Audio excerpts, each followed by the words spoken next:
I think, I forgot that I turned the microphone on. It's hotter in here because he usually turns it down on Sunday morning because there's more people in here. And so they keep it lower. Mm-hmm. I just want to let you know I do have a microphone on just because I want to be fancy. No, because we are filming this because we have a couple people from our church who really wanted to attend and weren't able to come.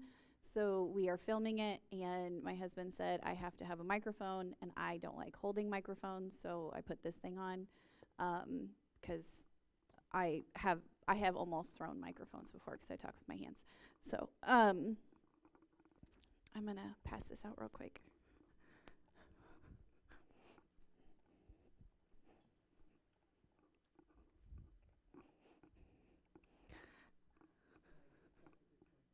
You could have worn one. You just don't. If I wore one, it would have been the Brittany mic with the big microphone. Yeah, the big. That would have been fun. Janet mic.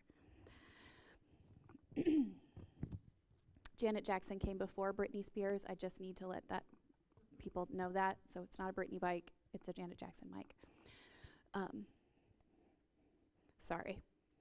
It's apparently something that I care about. Mm-hmm. Invested. Well, thanks for coming tonight. We appreciate you guys being along here. My name's John Joyner. This is my wife, Robin. I'll let her introduce herself. But for the last 3 years, has it been 3 years now? Our church has been a part of an effort in the Southern Baptist Church called the Caring Well Initiative, and it's to address sexual abuse within the church context, but more broadly than that. Our initiative tonight is focused on preventing abuse rather than responding to abuse. So that's the goal to tonight's training. This is a condensed version of a lot of information that we talk about in our big Caring Well training, and this is more focused on parents in particular or ministry leaders and how to implement policies within either your ministry or your home with the goal of preventing abuse whenever it's possible. Obviously, we know the best defense is a good offense in most cases, and this is one of those areas where the best defense is a good proactive offense in terms of protecting kids as much as we can. So I'll let you introduce yourself as well. I'm Robin, married to him. Also, just really care about this. I'm an early childhood educator, so my heart is with young children, and I'm also a survivor of abuse, and so my heart is with survivors, and so this is just kind of a culmination of what I've learned as an early childhood educator and what I know about young children and about how their brains work and how they communicate. Also what I know as a survivor, that experience from abuse, and also, you know, a combination of what we've learned, a lot of what we've learned with the Caring Well Initiative, going through that training and learning a lot of those things. So that's kind of what we'll be talking about tonight. Make sure my clicker's working. And it's not. Stall for just a second. Do you have to point it to the thing? I don't know how to stall. I have no good dad jokes because I'm a mom. I'm not going to ask Todd to give us a dad joke. Todd Banker is actually the pastor of our church, and his wife Heidi right here. So they also go to our church. So there you go. I'm stalling. Thanks. We're live now. Okay. So this is a training that no one wants to do, so we appreciate you being here because it's obviously an uncomfortable subject, right? We don't typically like to tackle subjects that are so anxiety-inducing for most of us. When you think of like the potential of our kids being harmed or those that we care for in our ministries being harmed, it's uncomfortable. But we talk about it because of this primarily. Scripture commands us to be serious and to be alert because we have an enemy who is active, who is prowling, who's looking for anyone he can devour. And when Scripture says anyone, it means anyone. Our enemy does not have any scruples. He has no qualms about targeting children, targeting them as young as he can get them. So we need to be just as serious about protecting our kids and proactive. So that is kind of our scriptural basis for this, is to tackle this subject in a way that's serious, to help us be alert to what is out there. That way we can be on guard against it. So there's obviously a lot of reasons to avoid this topic, mostly because it is pretty uncomfortable to talk about. We want to believe that it won't happen to our children. and Lord willing, it won't. But again, the best defense is a good offense. So the more we could be proactive in these things, the less likely it will be to happen within our homes or our ministries. And thirdly, because we often feel helpless, overwhelmed, or uninformed. That's usually the primary reason. Like, I don't know what to do. What am I supposed to do about that? So we appreciate you being here tonight so that we can give you at least a little information about what to do in response to situations. And we are by no means exhaustive in this training. So I want to put that caveat out there.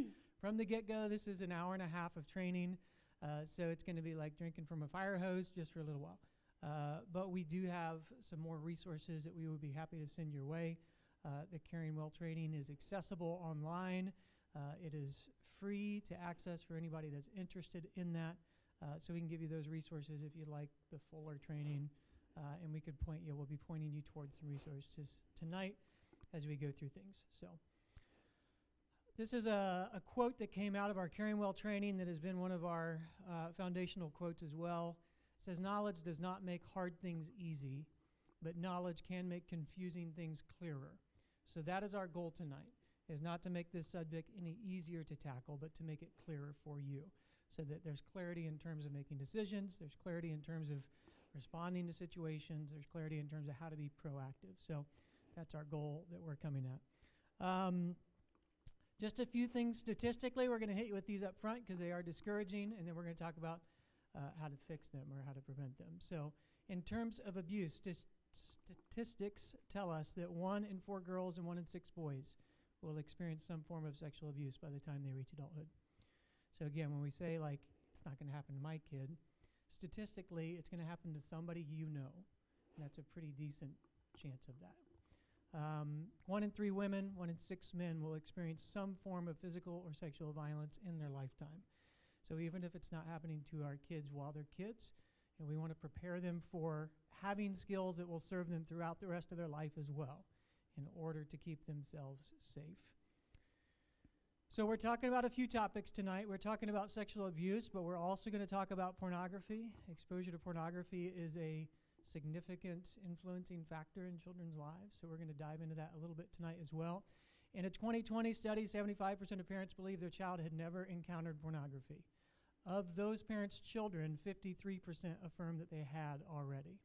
So statistically, parents are underestimating how much their kids are being exposed to this stuff.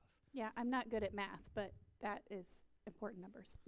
Yeah, that was a stark statistic. And according to nationally representative surveys, by the time they reach 18, about 85% of males have viewed pornography and 57% of females as well.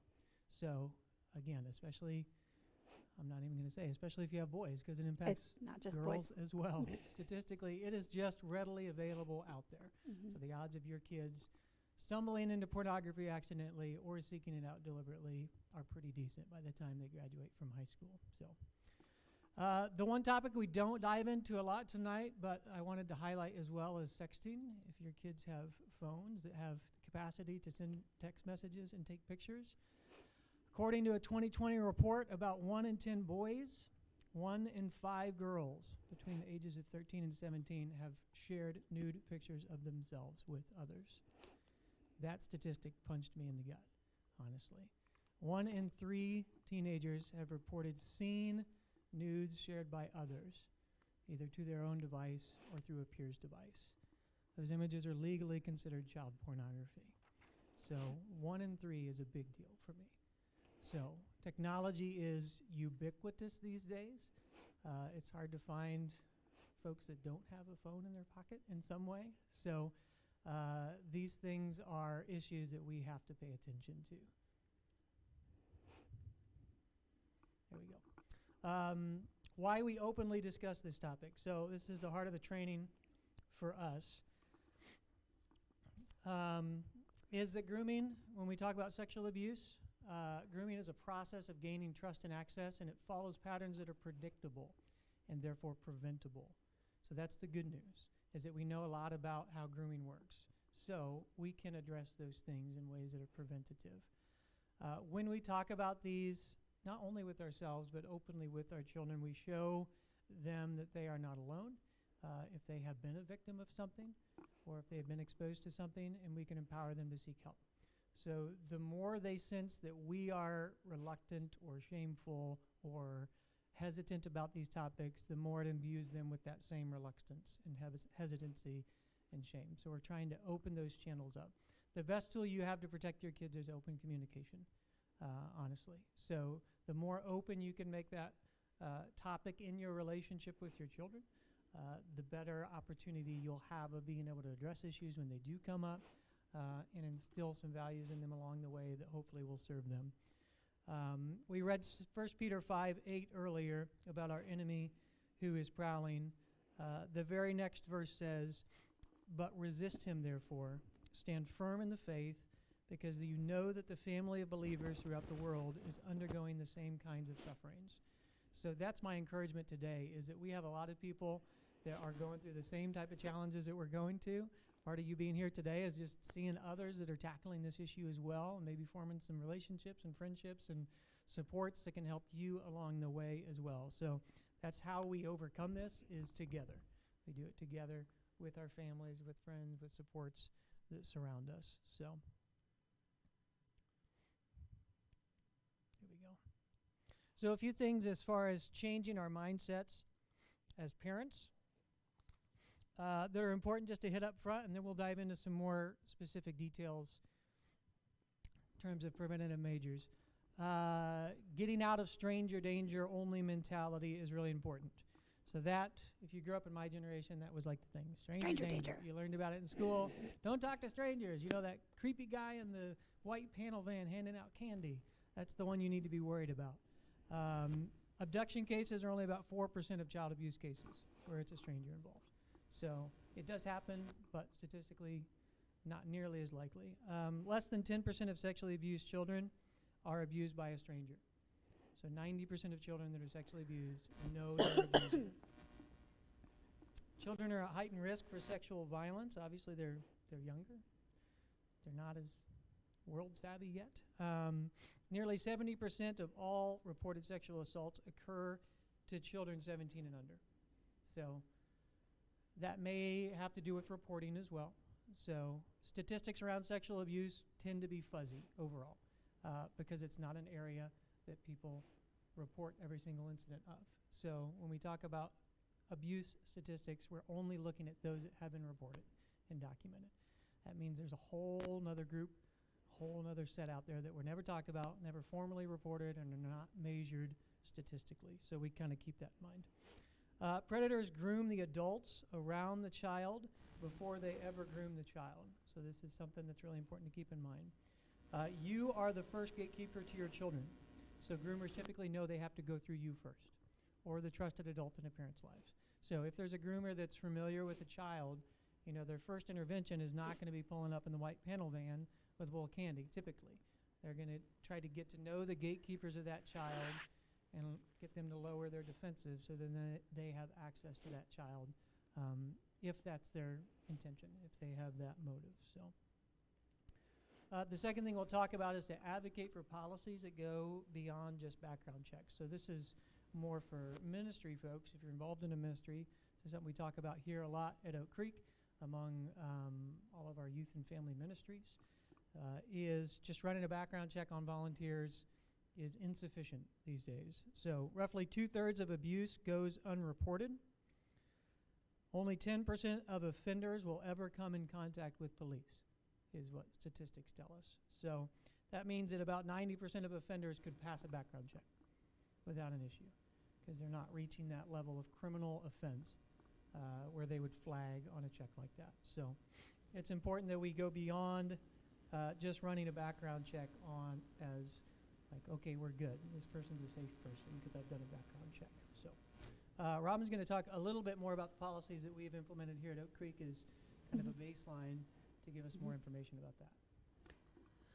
So what I would say is it's really important to know that groomers and predators, the easiest access points are churches and sports teams.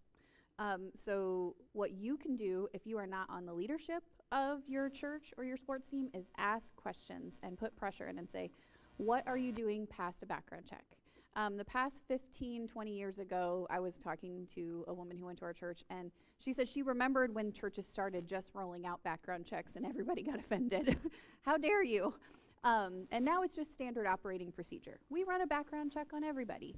But like John said, 90% of offenders can pass a background check. So some of the policies we have at our church, number one is background check with personal references. Just for your own information, part of your packet on your second to last page, you don't have to look at it right now, but it does have our Oak Creek application for volunteers. And part of that application includes references, it's pretty much a job application.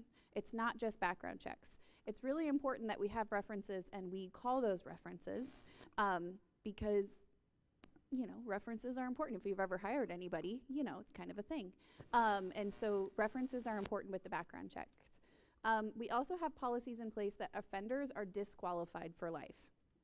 So we believe in grace. I think this is exactly what J.D. Greer said. We believe in grace, but a truly repentant offender will have no problem not being allowed to be put in the path of temptation again. So if they have not passed a background check, if we have credible report against them of sexual abuse, they will not be put into any type of ministry where they're going to come in contact with their victim of choice. Also, no one is allowed alone with a student ever. Now, this one is really hard, and if any of you serve in any type of church ministry or sports, this is hard to do. Mentoring is always done with others present, which is a struggle. Our youth pastor is so great. He's not here, so I can just say how amazing he is. He won't blush, but like he does such a great job. He takes kids out all the time. He loves me because I have twin boys, and so he can pick up my kids, and there's two of them. But he called me 2 weeks ago and said, hey, I have a kid who I really want to take to the movies, and his sister can't go. Can your kids come? I homeschool, so it was great. It was during the day. Because he went out of his way, picked up my kids first so that he would have two kids in the car, and then picked up that kid and took him to the movies. He goes to houses and does mentoring in the front yard and plays basketball with the kids instead of taking them somewhere else. Mentoring is always done with others present. It's annoying, and it's hard to try to do the mental math, and we spend a lot of money on gas mileage figuring out who can take somebody where. But you're never allowed alone. Doesn't matter the gender. It doesn't matter boy, boy, girl, girl, whatever. Never alone. We also have bathroom policies. Changing tables are in public, so they don't go in the bathroom to change. Volunteers don't go into stalls. The doors stay ajar. Anybody who I've taught their preschool kids, they know I always, you know, if a kid says they need help, I just say, do the best you can, or you come back out. But we don't go inside of stalls. Married couples do not serve alone together. Married couples do not have to testify against each other in court. That sounds like really over the top, and the first time I heard it when we came to this church, I went, are you serious? Married couples want to serve together. You can serve together as long as there's somebody else in the room. Sunday morning policies, we have an on-deck and security volunteer who just kind of goes around, and actually that person is super helpful. If you need, like, somebody go get me a snack, go get me a cup, but it also just adds another layer of somebody just being able to pop in at any time. Our Echo and Explorers, and I should put Engage, which is our new Wednesday night. Wednesday night evenings, we have 2 adults in the building. It's not just an adult and a child or a teen helper, because that's a power dynamic that isn't very safe. So we want to make sure there's 2 adults. We also have safety plans for minor offenders. So sometimes, we're going to talk about this, sometimes offenders are a minor.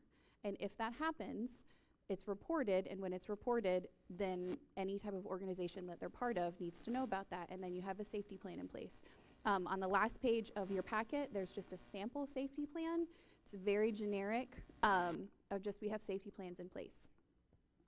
There are no exceptions to our safety policies, and no one is defensive about it, hopefully.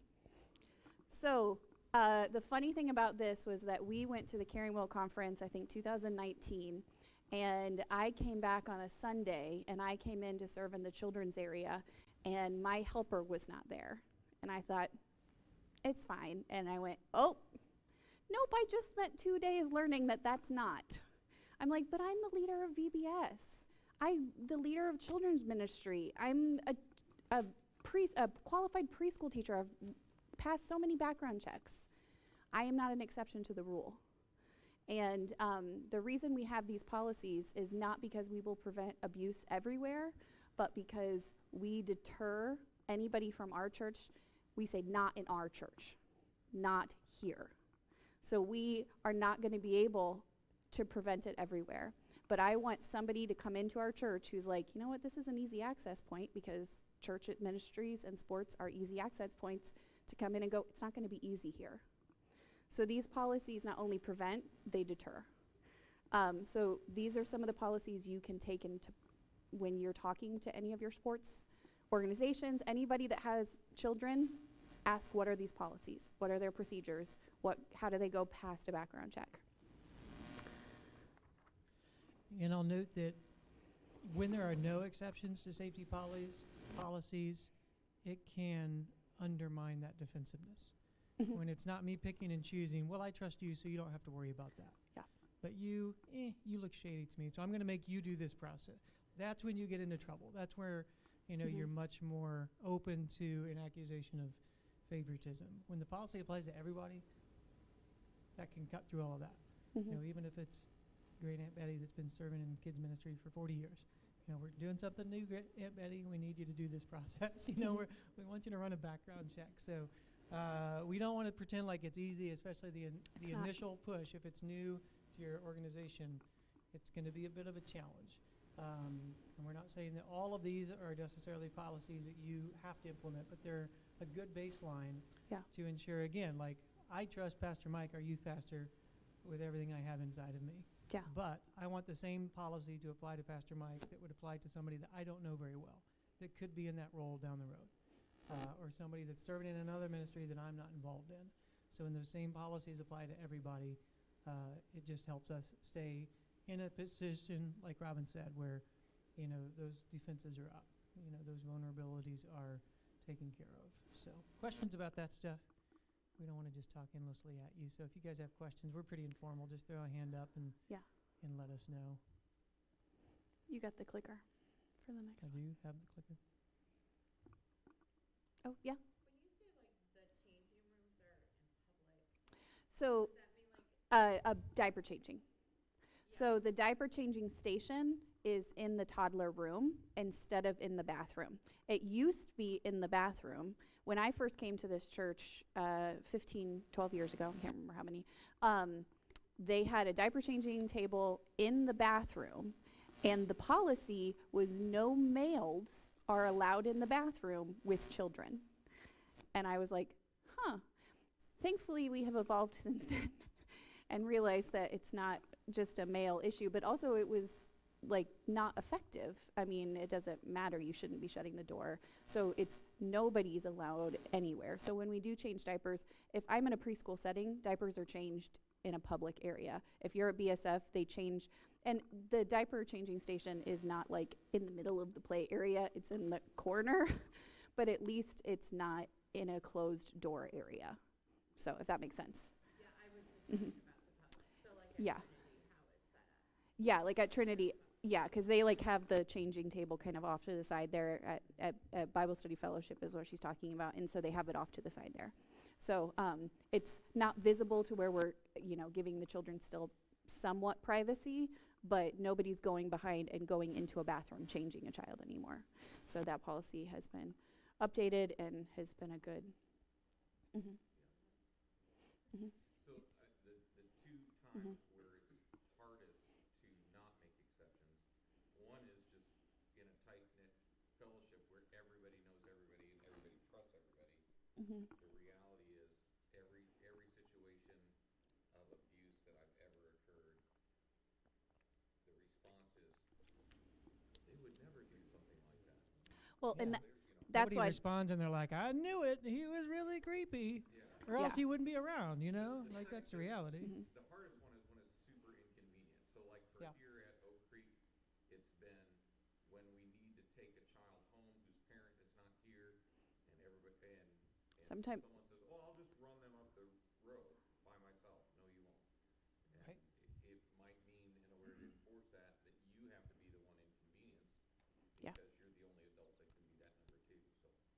And sometimes you have to ride with another adult on the way there. I mean, it's annoying. It's really annoying.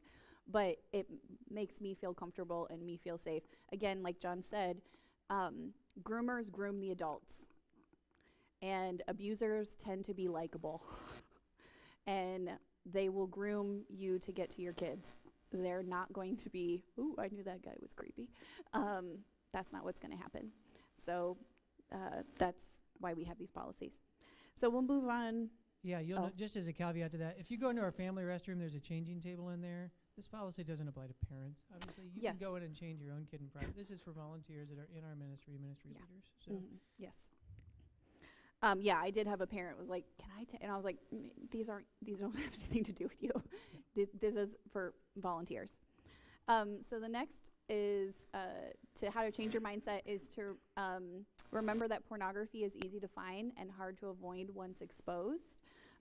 John is actually going to talk a little bit more on that in a second. And so that's something we really need to get out of, especially those of us who are, I'm going to say, an elder millennial, Gen X. We didn't have, I don't think you guys can understand the access that children have today. And he'll share about it a little bit later. But my son found pornography on the library app. So that was fun. On the regular library app, because they have adult magazines on there. So we have to get out of this idea that it's just right there. So John's going to talk about that in a minute. But what I'm going to go into more a little bit is we need to start having conversations about body and sex should be proactive rather than reactive. So I'm going to, if you want to go to the next one. So I'm going to start talking about the talks. Everybody, how many of you had the talk with your parent? Like, anybody have the talk? I got handed a book, literally, and just read the book. But everybody thinks that it's supposed to be the talk. Well, it's a lot of talks. You have to start early and way earlier than you think you need to. And so the different talks that you're going to have at different ages, from 0 to 7, you need to start talking about how to protect their bodies very, very early. Very, very early.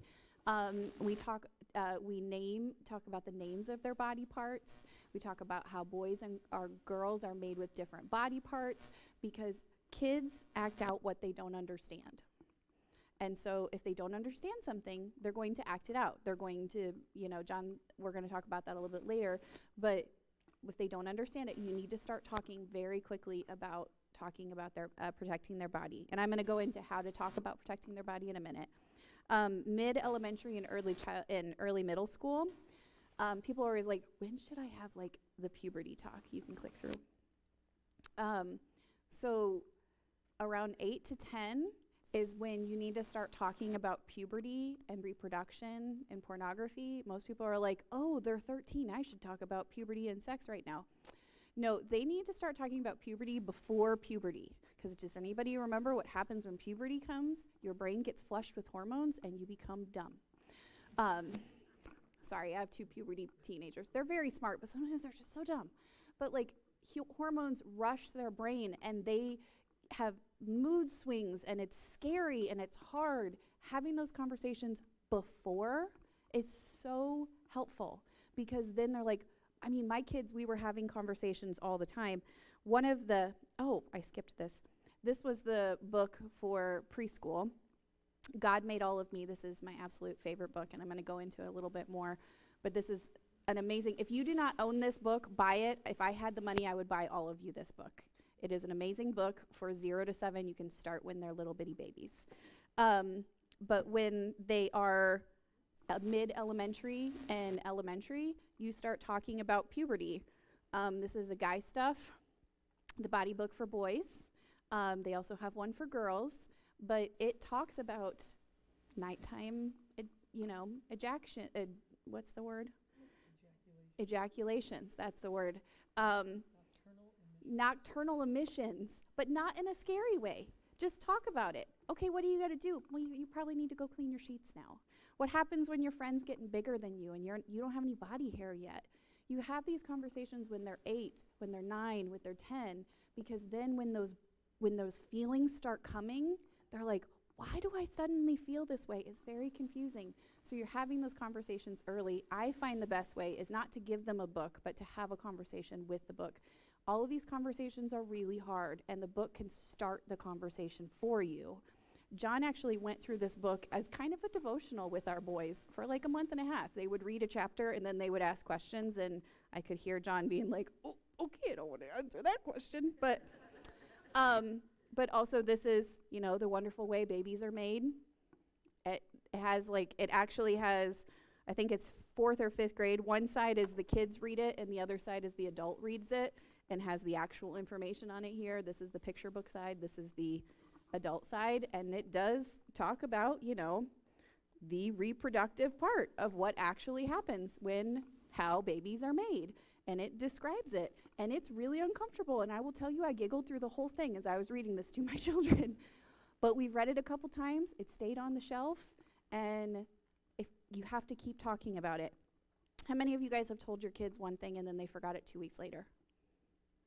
How many of you told your kids something and then they forgot it when they were scared?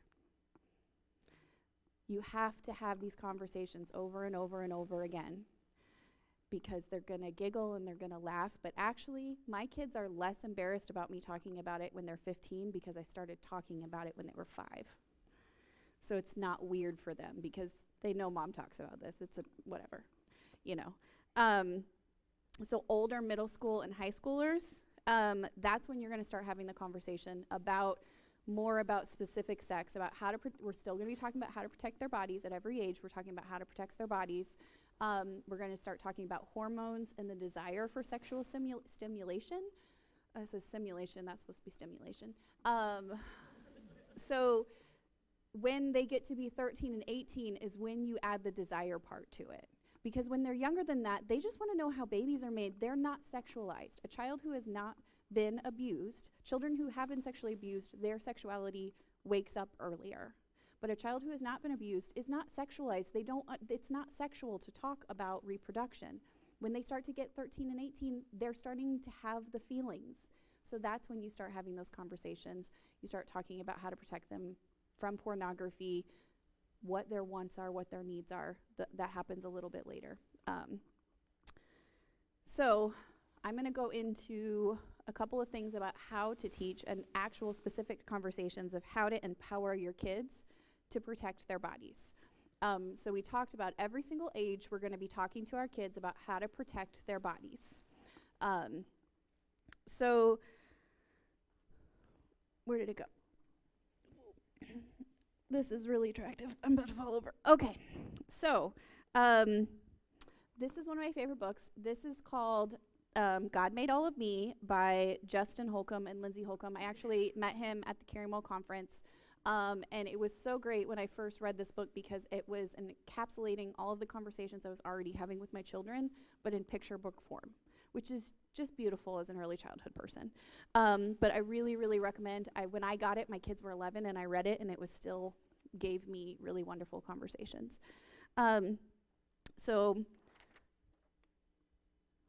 one of the first things that we're going to teach our kids, and this is kind of an outline from this book, but these were things that I've been doing with my kids, is empower them to say no to touch. This is actually becoming more common. I was just talking to a friend of my mother-in-law's who's an older generation, and she was like, yeah, my grandchildren don't let me snuggle them because their parents told them that they don't have to hug me. She was really upset about it. And I was like, oh, okay, it's becoming a little more common. We need to teach our kids kindness and politeness in this, but they need to know that they have power over their own body because kids don't have power over a lot of things. They only have power over their body and who can touch it. And so we teach them that they have words. They can say no thank you. If somebody says, can I have a hug? You can say no thank you. I don't want a hug right now. You know what's really good? Give them alternatives. High five, elbow, do something. Teach them respect. Don't tell them to be like, no, because that's just unkind. But teach them respect. Teach them their words have power by stopping any touch when asked. When your kids say, stop tickling me, and they're laughing, you should stop. And they're going to go, stop, and then you stop, they're going to go, what? You said stop. Mommy listened to your words. You said stop, so I'm going to stop. And they're like, but I didn't want you to stop. Then don't say stop. And I know that seems silly, but we teach them that it can be a game. Now, the reason this is so important is we talked about grooming. Grooming is predictable and preventable. Groomers usually begin with innocent touches. It's usually a touch on the back. It's a touch on the arm. It's a touch on the shoulder. Usually begins with tickling or 2 long hugs. The abuser will say things like, you need to let people learn. You need to let people hug you. You got to learn to let me hug you. I just want to show you love through touch. I love you. You need to let me, you need to accept hugs from me. So they need to be okay. If there's that, they're going to have this little thing in their head that's going to say they don't feel good. And you're setting the example at home that if I say stop, the grown-up stops. Okay? So that is one big thing, is if you're tickling and they say stop, stop. The next one is okay touch versus not okay touch. Excuse me, I'm getting over a cold that is not going away. Okay, this is my pet peeve. Who was taught good touch, bad touch? Anybody heard that before? Good touch, bad touch? That is my pet peeve. Please don't use good touch, bad touch with your kids. Actually, in this book, they say okay touch versus not okay touch. When they're a little bit older, you can say appropriate touch versus inappropriate touch. Good touch, bad touch can be very confusing to young children. Things can feel good and still be wrong. It is possible for bad touch to feel physically good.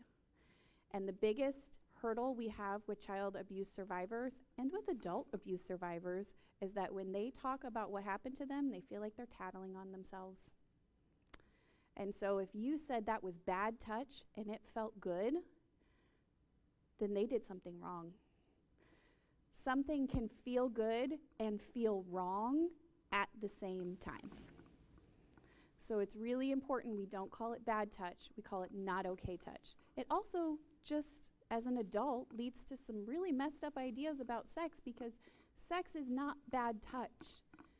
And they're going to feel shame, and it's going to create this cycle in them that they're not going to be able to say, somebody touched me, because it felt good. It's a very nuanced distinction. But seeing naked pictures or being touched inappropriately will wake up sexuality in young children before their minds are ready for it. They will act out sexually. They will probably try to please themselves and touch themselves in other ways because it felt new, it felt different. It woke something up in them. And so we want to say okay touch versus not okay touch. It's okay for the doctor to touch you there. It is not okay for anybody else to touch you in that spot. It's not okay. We talk about bathing suits area. This is really good. It talks about bathing suit areas and things like that. So that's a small distinction, but as a preschool teacher and as an abuse survivor who took a really long time for me to admit that something had happened to me, it was because I thought I had done something wrong. And so it's really important we use okay touch versus not okay touch, inappropriate touch versus it's just inappropriate. Also, a grooming aspect of this is some abusers actually rationalize their abuse because they think they're bringing pleasure to children. I know, it's icky. It's icky, but that's how they'll rationalize it.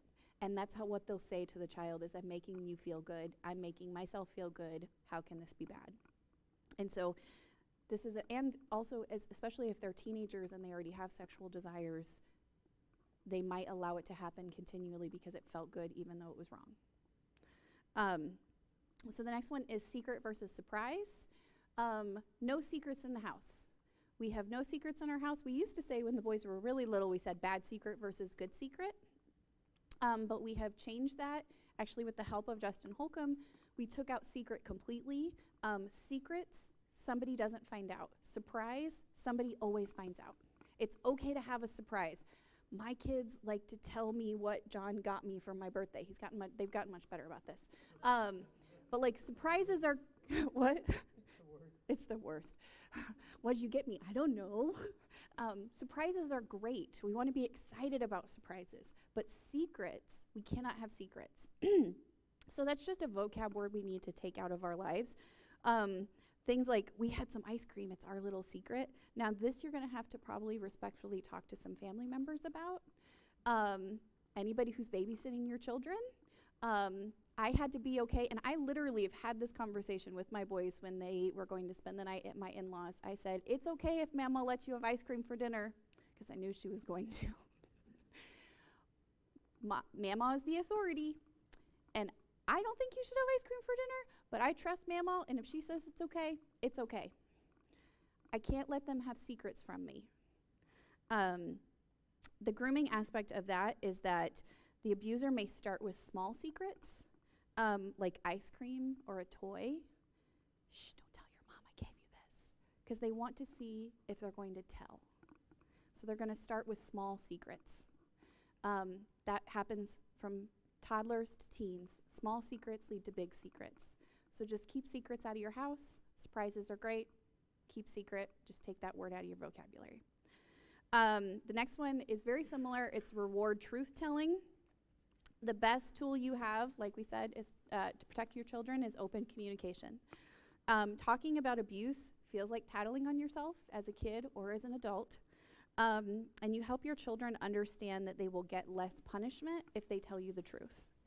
Whatever the consequences are in your house, make them 5 times worse for a lie than they are for truth. Or take them away if they tell the truth.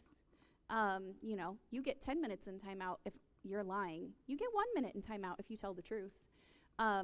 Lies are not okay in the house.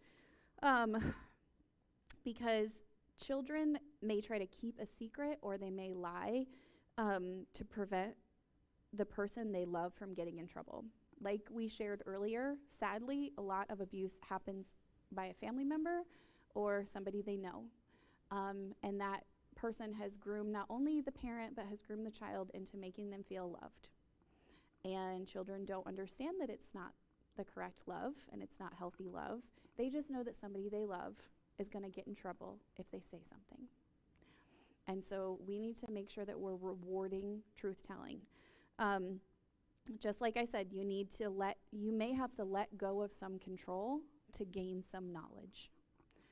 I have let go of control with my kids at my in-laws' house. They don't sleep over anywhere else, so that's my example. But if I trust her to babysit, I need to trust her to make decisions. I need them to tell me the truth. I need to know what's going on at their house. Abusers, the grooming aspect of this is abusers will make the child feel like they love them, so they don't want to get that person in trouble. The last one is clinical names for body parts. I've had nurses tell me this all the time. I'm just going to do it. Everybody say penis. Can you say vagina? Good job. I know that's awkward. Now think about how awkward it is to say to your 4-year-old. So when we use nicknames for body parts, it makes it a game, or it makes it something shameful we don't talk about. So it's harder for them to describe what happened to them if they don't have vocabulary. And it also can just be a game. Oh, just, you know, like that's what groomers will do. They'll make it into a game.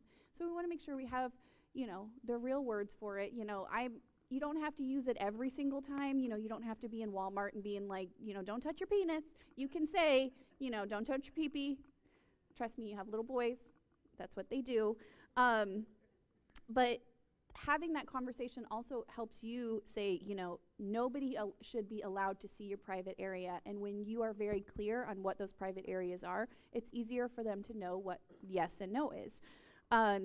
No, they shouldn't also be seeing anybody else's private areas.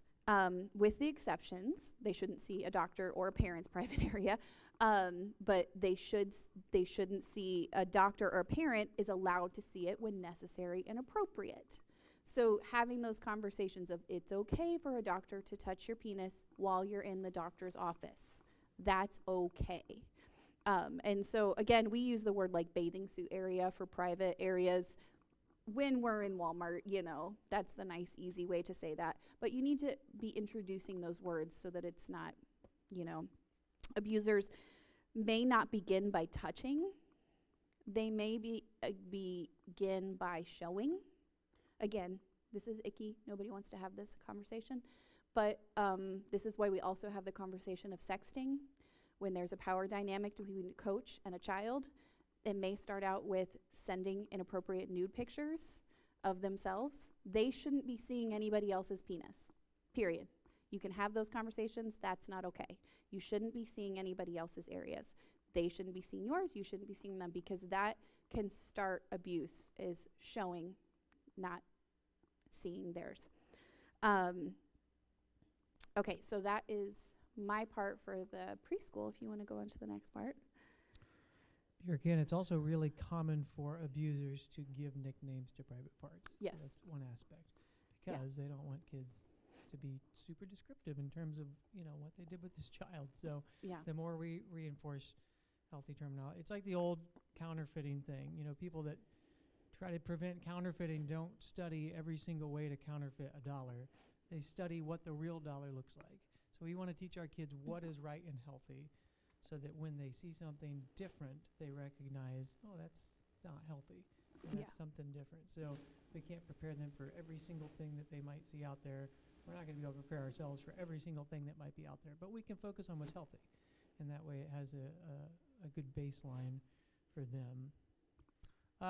This is always a question. I used to work in child services. I'm a social worker in my background, therapeutic foster care. So is there such a thing as normal sexual behaviors between children? And the answer is yes, with some caveats. So we're going to talk about those. That's super tiny, and it may be difficult for you to see. So when we talk about It's on their paper. normal sexual expression between children, we talk about two categories. The first one is children who engage in self-exploration, so touching themselves for curiosity, maybe for pleasure. Like Robin said, you know, our reproductive organs have nerves in them. So when they are stimulated, they create a physical response in bodies, even little bodies. Little bodies may not have the mental pathways to understand what that means, but they're going to have a sensation that goes, oh, well, that was interesting. So they may engage in those behaviors. They may engage in some self-touching for pleasure, for curiosity, all of those things. It's in their packet. Oh, it's the in your list, packet. yeah. Good, very good. If you So can't the see. things that we are looking for is that the behaviors don't cause, they're not compulsive, and they're not causing physical harm. So, you know, if a kid's experiencing a lot of chafing and things like that because they're constantly touching their penis, that's a problem. You're overdoing it. We need to have a conversation, probably with your parent, maybe a doctor, whatever may be appropriate there. Children should respond to reasonable limits and redirection. So they need, you know, it's completely fine to redirect them from those behaviors and to educate them to make sure they're only happening in private places. You know, we don't touch ourselves in front of friends and company. You know, those are things that are okay. So a child that's engaging in healthy level of this behavior is going to respond to that redirection. Oh, okay, that's not a big deal. You know, it's just like they're playing with one of their toys that they shouldn't be playing with, and you redirect them, and they're like, all right, I can move on. I have other things to do in my life. So Yeah. the last one is, you know, the behaviors. That doesn't always happen that way, but it's still. Sure. But it's healthy when the behaviors don't impair the child's functioning in other areas of life. Yeah. Again, they have other things going on. It's not a big deal if they're redirected from this sort of activity. So the second one is one that we're more uncomfortable with for sure. And that's children that engage in mutual exploration. So the same sort of behaviors with a peer. And that's really the most important part about this. It's really important that the children are peers. So that means that they're close in age and developmental level. So it is normal and healthy to some extent for kids to, you know, play doctor together. The old, you know, I'll show me yours, you show me yours, I'll show you Which- mine sort of thing. Which I will have to say was helpful for me to learn, because as a survivor of abuse who was hurt when I was 3, when my little boys would I'd be like, you can't, what are you doing? You know, when they're 2.5, and I'm like, but they're both 2.5. We stopped it, we redirected it, we moved on to something else. But I was like, oh no, something has happened to them. And so, extent, you should still be aware of what's happening, but it's helpful to know if they're peers. So Yeah. we are not Correct. encouraging the behavior, Correct. but I With yes. these parameters, yeah. correct. That's a great caveat. Do not encourage So this it's not- behavior, and I would We also don't have to be redirect totally it. cool with it. Like, go to Yes. town, man. But don't let Yeah. it freak you out. That's a good way to put Yes, it. because it really did. So- It really did freak me out, and I did redirect it, and it stopped. And it wasn't even a big thing, But because I was an abuse survivor and I knew that sexualized children was a marker of abuse, that's what I thought was happening. And that's why these are important parameters. Mhm. Yeah, Sorry. so age and developmental level is a very important parameter. The lack of any force, threat, or other coercion, super important in terms of distinguishing normal and healthy versus problematic and possibly abusive. So no threats, no coercion, no force involved in those interactions. Again, children should respond to reasonable limits. So if you have kids that are playing together, engaging in those behaviors, they should be comfortable moving on to other activities together. You know, it's not something that they're doing every time that they get together. Like, this is the focus of our relationship. And this That should, signals something more problematic that probably needs to be explored. and they should stop when you tell them to stop. Not Yes. stop that time, but you can redirect them and say, we don't do this. You shouldn't be looking at somebody's body. Just like we said before, that's their private area, that's your private area. You have that conversation, and then it stops. Again, we're not encouraging this conversation, Yep. this behavior. And the same on the last, that they don't impair the child's functioning in other areas of life. So they're not neglecting other, things that they would normally be doing as kids to engage in these behaviors with each other. So that's an important qualifier. Any questions about that? I realize that might be new territory. What age are we talking about here? Yeah, great question. So we're talking primarily kids under 12 at this point, as far as some of the mutuality stuff. Post-puberty, obviously, if you have a post-pubescent child, adolescent, engaging in these behaviors, they're more sexualized in nature. If you have two 14-year-olds getting together, I would even say 10 and under, because, primarily puberty is what we're yeah, looking at. girls hit puberty around 10. So I would say 10 and under. But even then, this is a helpful marker because, like we said, when we're going to get to if your child tells you if something has happened, but when you're seeing young children, if they cannot stop, if they are continuing doing this, if they are not responding to limits, that's when you need to seek further help. So, and we'll talk about that in a minute. We will, yeah. Mhm. And these come from the work of a lady named Toni Cavanaugh Johnson. I'd be happy to share some resources with you. She has a great website with some good information that you can find about healthy versus unhealthy sexualized behaviors in children specifically, and among children. So again, if children are displaying behaviors that are outside the healthy spectrum, it could be a sign of exposure to sexual topics or images, or a sign of potential abuse. So that's when we want to start asking some more questions. The baseline that we kind of go off of here is that children tend to act out what they don't understand. So we all like to play when we're kids. People play princess, or they play doctor, or they play whatever. Kids, when they don't understand things, that comes out in the way that they play with each other. As a preschool teacher, I'm sure Robin could attest to that. It'd be amazing what you learn about the home life of kids based on how they play. I love in a learning preschool. about how parents talk on the phone. I once had a preschooler, as I came up to talk to her, and went, "Give me another minute," while she was pretending to talk on the phone. So they do what they see at home. So if they saw it somewhere, if they were exposed to a pornography, they don't know what that means. So kids learn through play. This is my whole play is really important with preschoolers, and that's how they process their world. So when you start seeing some of that sexualized behavior, maybe they saw something, and you need to have a conversation, and you need to open up your lines of communication more. You need to go read a book again. You don't read this book once. You go back, you have more conversations, you talk to them some more. You have no secrets from your preschool teachers, just your kids' preschool teachers, just letting you know that. It's really reassuring. I'm sure you all love that. Any other questions about this area? I don't want to move on too quickly if that's still simmering.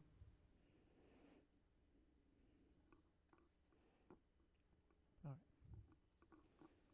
right. Our next topic, we're going to talk about how to talk to your kids about pornography, because that's a big subject. Before we do that, any big questions about kind of prevention in terms of protection from groomers aspect? Again, we're giving you like a thimble full of the information that's out there. So Then we'll pivot on to this next topic. Again, we shared some of the information earlier statistically as far as the exposure to pornography. Average age of first exposure, it's hard to find a good number because based on the study, it's a little different. But usually average age is anywhere from 8 to 13 for children that have been exposed to pornography. So as young as, 7 and 8, anywhere in that range. So it's important to begin these conversations like we talked about with puberty before they're exposed to it. It's helpful to start some of these conversations before they're in the thick of it. It's like teaching your kids to swim. You don't want them to learn to swim when they're drowning. That's not a good time for them to first be exposed to those concepts. You want them to know what to do if they find themselves in that situation. So, yeah. On the grooming, so what would you advise doing as a parent if you're experiencing something that could be grooming, you don't know that it is, but red flags are going up in your head. You don't want to accuse a person of molesting your kid, but you also want to put a stop to that behavior. How would you approach that? Could I put a pin in that because we're going to talk about that a little bit later? Cool. Is that okay? I will come back to that. You guys hold me to it. Make sure we come back to it. So firstly, we don't assume that good kids are above temptation. It's more likely if they will see or when they will see pornography versus if they will see pornography. So like Robin said, our kids are pretty good kids in my opinion. We homeschool. They're not like out there in the big broad world. It's and not they found saying all porn on homeschoolers their are good kids and public schoolers are not good no, kids. I'm That's just not saying, what we're like, in saying. terms of sheltering, like, they're more sheltered than the average kid, is what Yeah. I'm saying. Mm-hmm. And they found pornography on their library app for the Mishawaka Library, for Pete's sake. I mean, Yeah.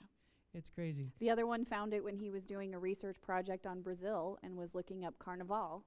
And then that showed a Right. naked lady, and then Oh. that showed to something else, and that went to something else. And he literally said to me, when we found it, Mom, I wanted to stop, but I couldn't. And it broke my heart. But yeah, he found it in a Google Doc in the Explorer, because you can get on the internet while you're in a Google Doc. And on the library app, he was looking up comics, and then the library app suggested anime, and then anime suggested an adult magazine. And so it just kept going. So again, it's not necessarily a when. I mean, not necessarily it's an if, it's a when. And I will just tell you, if Google knows that your child is a teenage male, it will suggest all sorts of things for them, even probably female teenagers. I Yeah. assume. So the internet loves to try to tailor content these days, and that can be for nefarious things too. So we already touched on this, but start talking about it before puberty. Like Robin said, like the brain just goes on overdrive. Like it's like dumping a bucket of hormones into your kid's brain. So it's hard to think clearly through things when they're in the midst of it. So if they have some of this information already percolating, they've already learned some of these concepts from you before puberty, then they're a little more prepared for it. With the age-appropriate language, Robin's talked about some of that already. So technology and parent controls. This is a fun one. Primarily, we can't block everything, but we can do something. That's always my standard. Like, technology, I feel like, is always one step ahead of me. As a parent, my kids probably know more about technology than I do in some ways. Like the Google Docs thing, I didn't know you can get on the internet through Google Docs. I didn't either. It's one of those things. You're like, oh, well, that was a surprising thing that now I know about. So I need to be, figuring out what that means.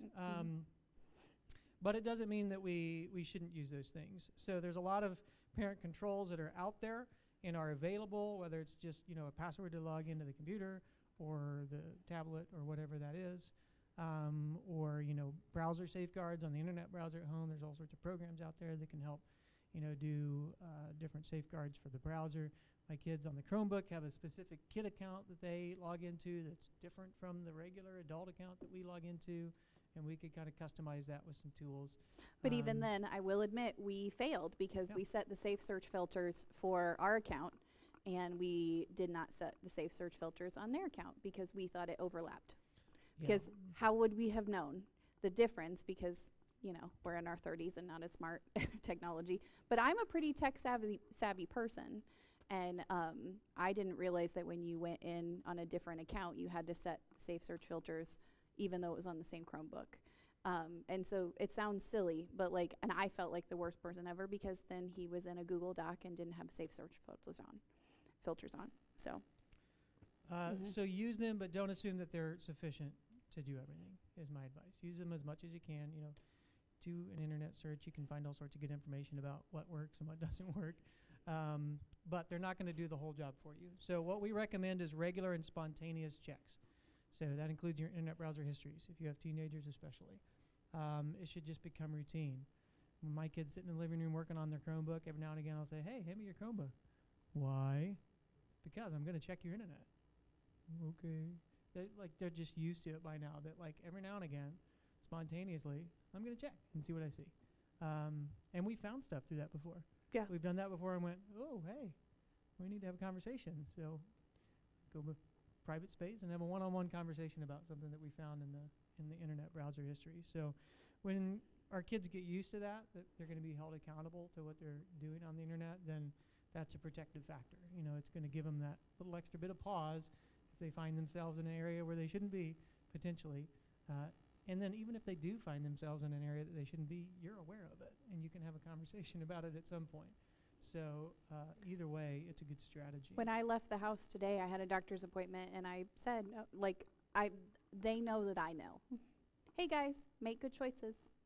I'm taking the laptop, and everything else is protected, but I can just look at them and say, make good choices, because they know that I know what they have seen, not in a shameful way, but it's an open communication of like, hey, do you need any help with that? Do you think it's a problem today?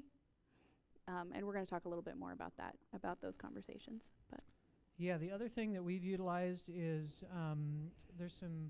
we talked about, everybody having cell phones and how challenging that is. It is pornography in your pocket if you have access to a cell phone. Those internet browsers just pull right up.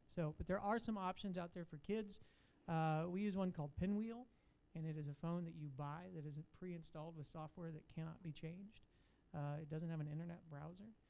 The parent has an app that controls anything that's on that phone content-wise. It has location services that automatically can ping and show you where that phone is at any point. Hopefully, if it's with your child, you know where your child is at any point as well. So we can give you more information about Pinwheel. It's one that we use, that we know. There's other stuff out there that we're not as familiar with. But some of those devices are helpful, especially when kids are first learning how to use that technology. And that's the really critical point. Before our kids ever got their own phone, for a long time we didn't give them their own phone because we just didn't think they were ready. And then for a while they had like those little brick phones that like did absolutely nothing. you had to press S 4 times, Like or to the type 3 a- 4 yeah, times to get the To S or type a something like U, that. you had to hit that button. Yeah. The old QWERTY keyboards. It was great when So- they texted us. It was awesome. But along that way, we were having those conversations like how to responsibly use this technology. So it helps kids ease into those responsibilities rather than handing them a smartphone that's fully capable of leading them down whatever path they may find. So help your kids with that. Give them only enough technology that they're ready for. Questions about that piece? Ooh, did we miss one? No. Okay. Check in often without shame. So this Oh, goes yeah. along with the regular browser history checks. It's really important to, and this goes along with the next point. Oh, never mind. We treat it like asking if they brush their teeth. Like it's just a thing. Like just check in every now and again. Hey, have you come across anything lately that, maybe wasn't appropriate? And they may be more truthful. They may be less truthful, but they know you're going to ask the question. So it might prompt those conversations. But when we do it without shame, it becomes more routine, and kids are more open to talking about it. Like, if they didn't brush their teeth, like, just go brush your teeth. It's not a big deal. So we try to make it kind of that sort of thing when we're having those conversations with our kid. It's just a regular check-in. It's something we're going to ask you about to make sure you're staying healthy. It's not because we think you're a terrible person. So Because when porn becomes a whisper conversation, they're not going to talk about it. Did you check it? You don't ask your kids, did you brush your teeth? I don't want to ask you. So we want to make it more comfortable. Just we already talked about rewarding truth-telling. Help your child distinguish between feelings of guilt versus feelings of shame. And this is a big one.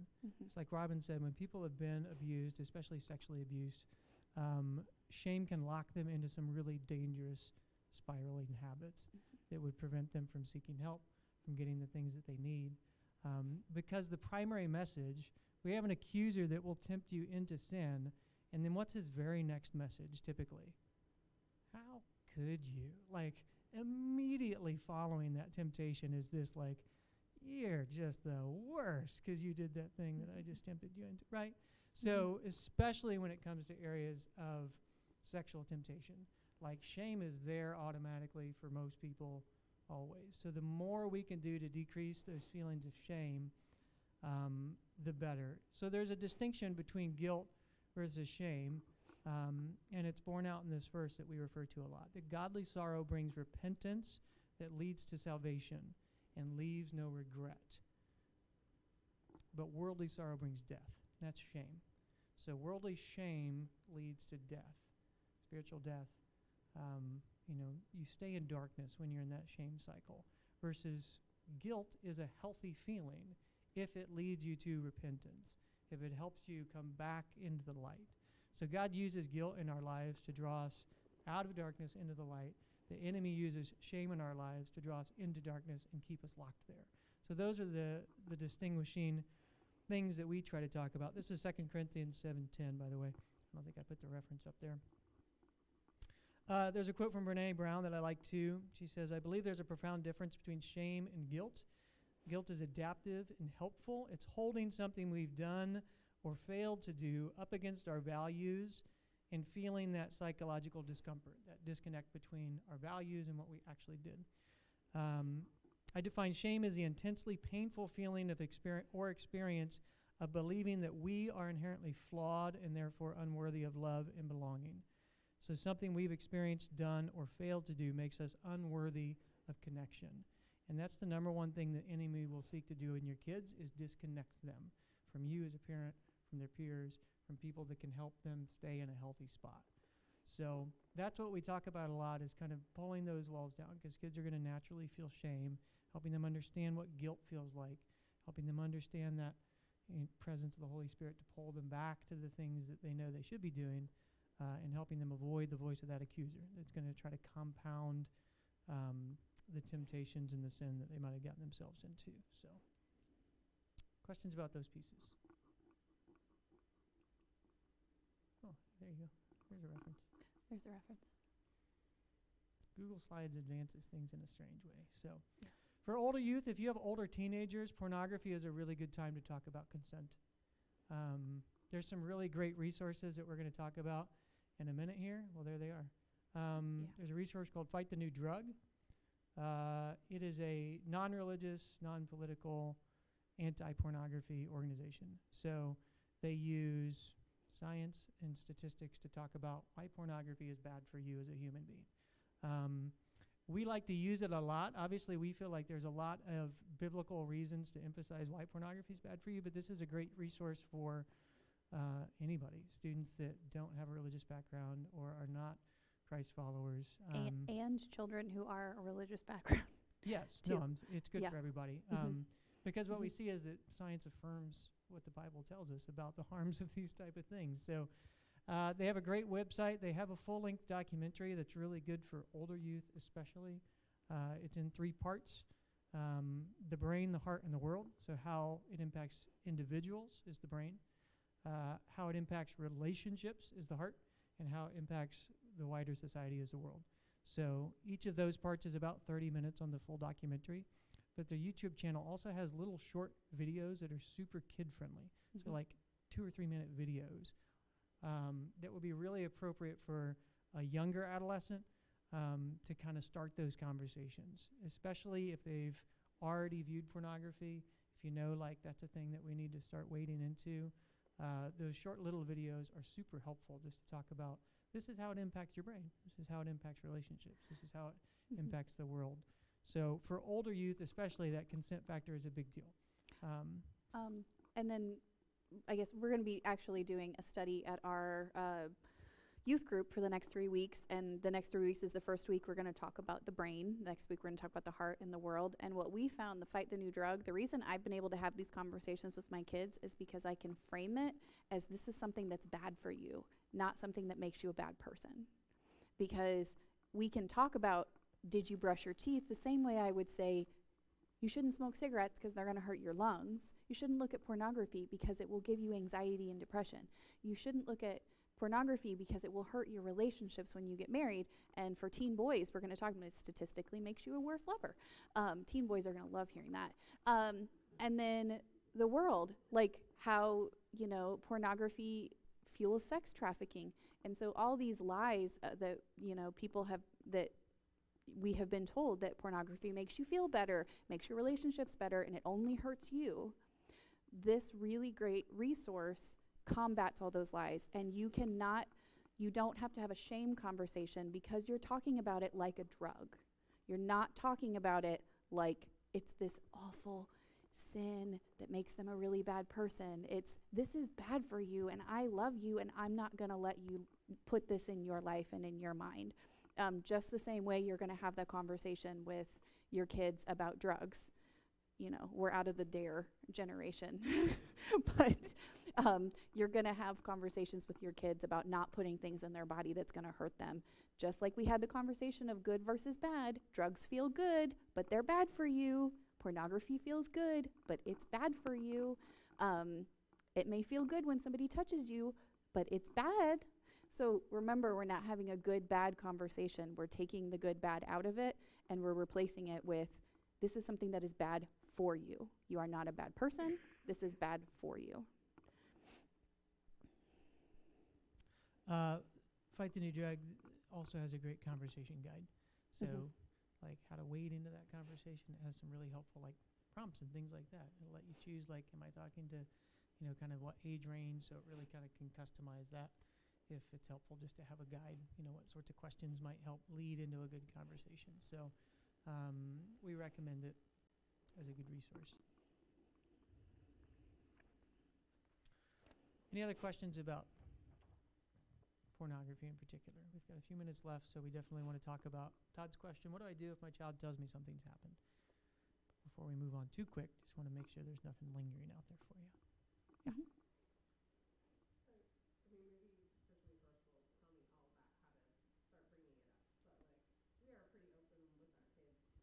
Mhm.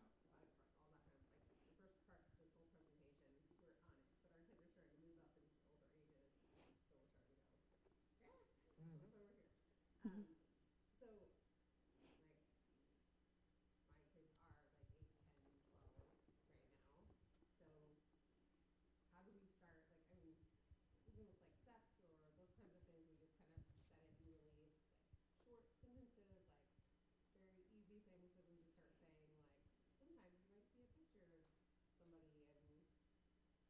Mhm.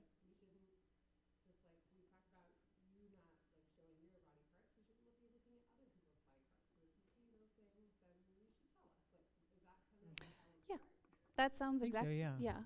Like right now, we're teaching our kids to drive. They're getting to that spot. So I want to teach them like how to drive well, but I also want to prepare them like, what happens if somebody else is not driving well? Like, what do you Mhm. do about that? So this is the same conversation. Like, what happens if something else comes along? What do we do about that? Let's be prepared for that. I would at that age start transitioning from talking to asking too. So having some questions of, what did you see? Did your friend have a phone? What was your friend looking on that phone? What, like, especially your 12-year-old, you know, talking about, like, are you starting to have some of those feelings that puberty books, so good, because puberty books start talking about, the puberty books that I love don't have sex conversations, they just talk about those hormones. Are you starting to feel those feelings? Is there any boys or girls that you kind of like? You know, as we get bigger, I remember saying to my boys, as you get older, I remember even saying during the pornography talk, you're going to want to see this more. Remember we talked about puberty? Remember how your body is getting ready to, you know, going to be able to make it be a daddy and a mommy? Right now, your brain is going to want to see it so much more than it did a couple years ago. Are you feeling any of those feelings? And they might go, eh. And then you ask them again, eh. Seriously, we always say you sound like a cow, because that's what I say. But I would transition into more questions, more puberty conversations, especially with the 10 and 12-year-old, have a lot of puberty conversations, not just body conversations, reproductive conversations of what sex is, those feelings, because the conversation of sexual stimulation, that they're going to start really having those feelings, goes right along with pornography, goes right along with puberty. All of those conversations are mixed up in one. And I don't know how, I mean, my kids get annoyed. Do you like anybody? I mean, it's annoying. They're going to tell their therapist one day. My mom would always ask me if I like somebody. But you're going to be the annoying parent who is asking questions and just trying to get into their lives and figure out what they're thinking. And don't be annoyed that they're not going to answer you right away.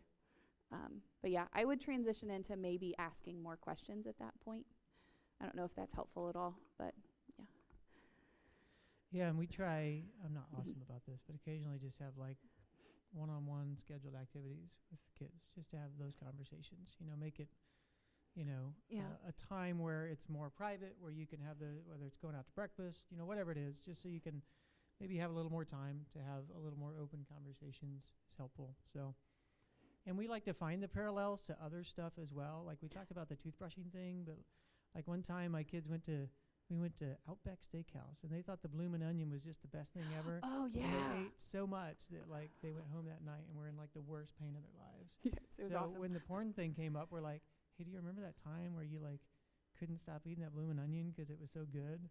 And then later on, like, it made you feel really terrible. Like, that's a nice parallel for them to go, oh, okay, like, yeah, I get, like, in the moment, I couldn't stop eating, but then later I realized, so now if I have a bloomin' onion in front of me, I realize later I'm going to regret that thing if I don't, prevent myself from diving in. So draw as many of those parallels that you can find with your kids, just so they connect it to, like, real life.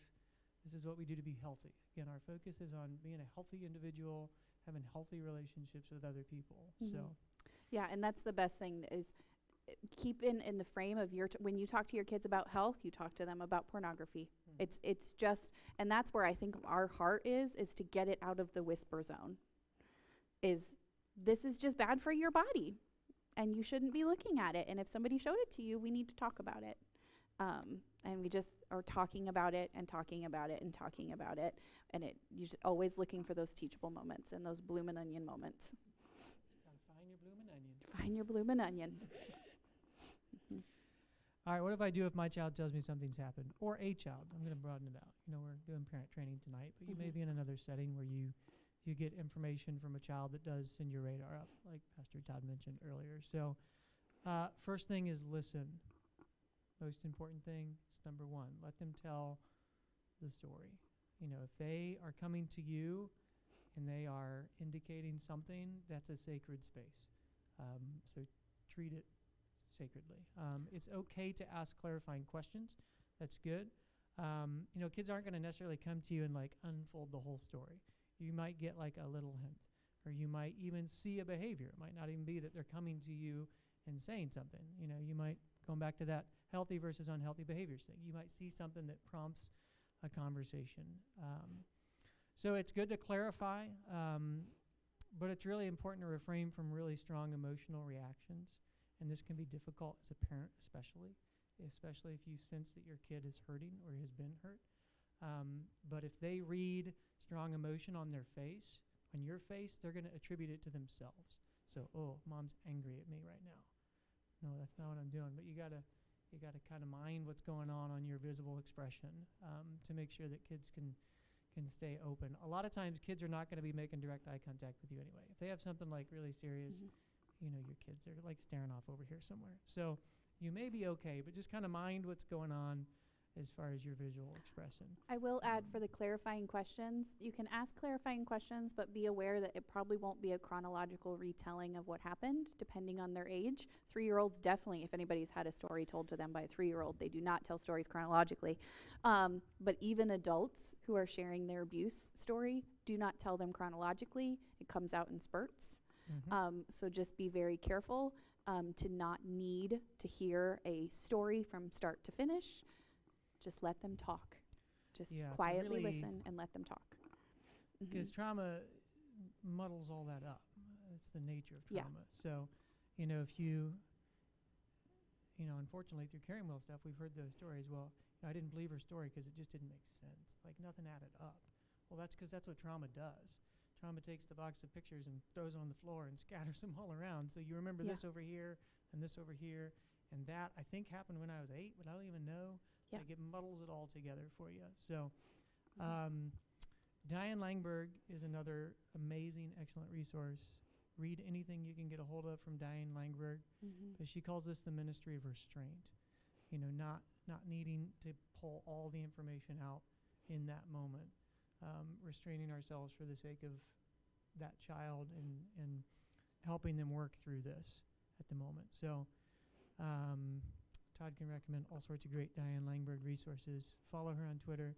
Every day she's tweeting stuff that I'm like, Diane Langberg, you are the best person ever. Mhm. So I recommend her. The other thing is that in this moment, you are not an investigator, and that's really important. Amen. Your job is not to flush out all the details of this thing. You are their parent or their support. So your primary job is to support and affirm that they did the right thing by telling you. So that's really important too, because again, the most important thing that they need to hear, why is this thing doing that, is that I believe you. Like if they're telling you that something's happened, they need to hear that I believe that what you're telling me, that there's something that happened and that we're going to take that seriously. So questions about step 1 before we move on? Okay. If the report involves the abuse of a minor, or if you suspect of abuse of a minor, you are obligated to report that. So this kind of gets to Todd's question. A report is not an accusation, but a request for investigation. So that's a line that I try to delineate when I talk about investigating and reporting with folks.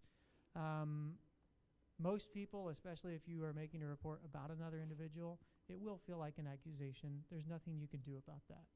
But what you are doing, you are initiating a request for an investigation so that somebody who is trained in how to collect the information that may be needed to make a decision about what happened can get involved.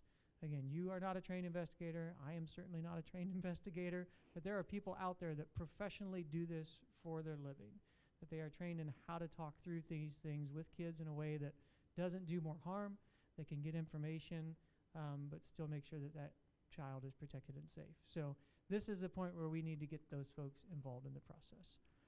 You do not have to know all the details to make a report. So DCS usually just needs the basic. Department of Child Services is the DCS acronym. The other part about making a report is they often have access to more resources than we do, and they can get them quicker, and they may have access to more history than you know. Like if there's another report that has happened somewhere else that is connected to an individual, they may have that and you don't. So I encourage folks to not hesitate to make that report because you may not have the whole story, and there may be other information that helps fill in those details. So And like John said, they have access and they can speed up an appointment with a therapist for your child to talk to a therapist much faster than you can get in there because they can make things happen faster. I know it seems weird, but it actually does work. And so, like John said, it's also CPS in some places. I think, I don't know, I think yeah, I'm sorry. Child Protective Services is the folks that do the investigations here in Indiana. yes. Department of Child Services usually serves families on an ongoing basis, so there's lots of acronyms. That's a hotline number. It's in your packet as well. In the state of Indiana, it's 800-800-5556. The policy is there for you too. So the burden of proof is reason to believe in Indiana. If I have reason to believe something might have happened, so again, it's not like beyond reasonable doubt. That's another burden of proof in criminal stuff. For the sake of reporting child abuse, do I have reason to believe that something might have happened here? If you answer yes to that question, it's time to make a phone call.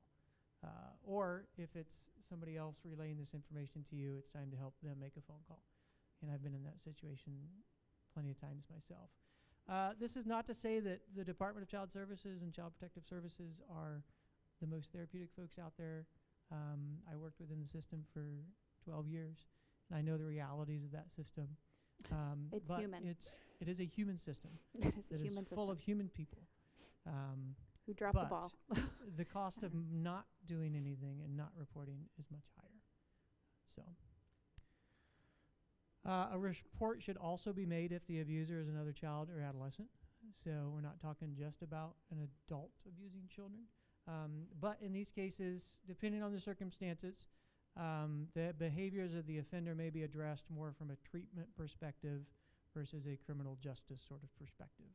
So if the offender is an adolescent or another child, obviously the system is going to try to surround that child with some supports too and figure these things out. In a lot of cases, the abusive sexual behaviors can be effectively addressed through treatment, but safety planning is always important.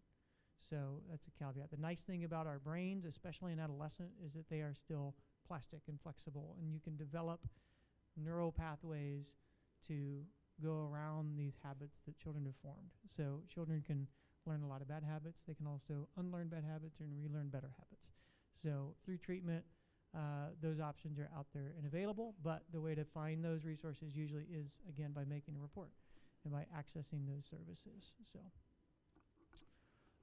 and the fourth step is just to get support. So don't go it alone at that point. Obviously, DCS may get involved and be able to access some supports and things like that, but there are a variety of other supports out there, whether it's accessing private therapy through a therapist or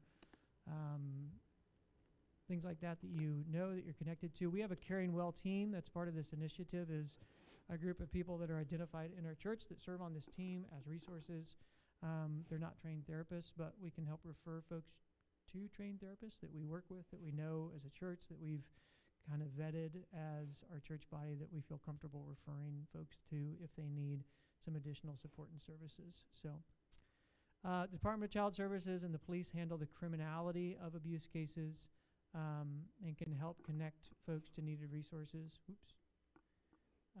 But the therapeutic side is, kind of a different side. We also want to make sure that we're addressing therapeutically what the child needs and what your family needs. If you're in it with, even if it's not your child, another child and their family, like that family is going to also need some supportive resources too along the way. So You can have Jesus and therapy. Just putting that out there. Jesus and therapy. Questions about that, the reporting process?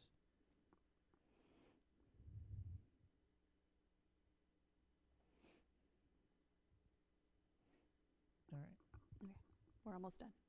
we are closing in. We may actually. This is Oak Creek's response policies. So we have policies as far as what we do as a church. So if this is helpful for your ministry, those are there for you. So we immediately report the abuse to CPS if we become aware of a situation, or again, if the report's coming through somebody else, you can assist that person in making that call as well if needed. If the victim is an adult, they have a right to choose if the abuse is reported. So if they're disclosing something that happened to them as a child, or even something that's happening now, you may have adults in your ministries that are disclosing current abuse, they get to decide if that's reported to the proper authorities. The exception to that is if the abuser still has access to children. So if an adult tells you something happened and you have reason to suspect that the abuser still has access to children, then that hotline call needs to be made there too. So, and again, our Caring Well team is kind of the group of people that help make those decisions or help folks walk through those decisions as individuals. So we review those with the Caring Well team and our elder team here just to make sure there's no other pieces that we haven't missed. Appropriate information is shared out with relevant team leaders, so folks that are actively serving with that child, just so they have enough information to be able to contextualize or understand what's going on. We don't want them to be ignorant of situations that are unfolding with those students. We're not disseminating that information widely. It's only the people that need to know. So it's on a need-to-know basis as far as ministry leaders and folks like that. So, and we talked about this earlier, but safety plans are implemented as needed for students in any of our family ministries. If that's a concern that we have for them as a child or adolescent, being around other children or adolescent, we don't want to exclude them from the ministries of our church, because that's really important for them to be a part of a loving, caring body of people that can support them. But a written safety plan helps define appropriate parameters. So how you interact within this group of people. It kind of lays it out and it's really clear for that child or adolescent what the expectations are in terms of supervision and adult intervention. So I think we have a sample safety plan in And the when we packet. say safety plan, we're not talking necessarily about the victim of the abuse. We're talking about if the abuser is another teenager. And so, Correct. you know, if a child discloses that they've been abused, we don't write a safety plan for them saying they can't be around other children Oh, yes, necessarily. correct. So that we would just want to make sure that's the clarity. Is the safety plan is, so for an adult, if they have abused anybody, they are disqualified for ministry in a children's ministry. But we don't disqualify teenagers from coming to youth group if they have had any issues. And so that's why we have safety plans in place. Because again, like we said, young children and teenagers can be treated, and there's a treatment approach, and that's very different, but safety comes first. And so we have safety plans in place. So, Yeah, the same would be true for, an adult that chose to attend our congregation if we were aware that there was an abuse history. There's going to be a written safety plan with very clear parameters so that everybody that needs to have that information is aware of what to expect in terms of that individual being a part of our body. So because our goal is restoration with safety. And so we believe in restoration. I believe that people can be restored, but like we said at the very beginning, a truly repentant abuser is going to be okay with not being put in the path of temptation again. And so restoration and safety all at the same time. and we're more caring when we're clear. Yeah. When expectations are clear, then it leads to better care for people in general. So, questions about that? This is our contact information. You guys probably already know Robin. A lot of you know Robin. Oh, you put different email. I'll check that one. Oh, you'll check that one? thought I don't that's check the that one one as very often, but I'll check it. Okay. If you know Robin, you can get another email. But Mhm. any other questions? We've given you information in your packet. Feel free to review that stuff. If you would like access to any of the resources we've talked about tonight, feel free to shoot us an email. We can send you all sorts of links to the Fight the New Drug resources, to Tony Kavanaugh Johnson's work, to Zion Langberg. If you guys want to Ken. look at these books before you leave, there's a couple of teenage books I think listed in your packet too. And then I also, if you want to email me, I have a couple of, I had some books about, specifically about talking about sex with teenagers, and I lost them. But I have a link to them and stuff, so I need to find them again. Mhm. Yeah. And Mhm.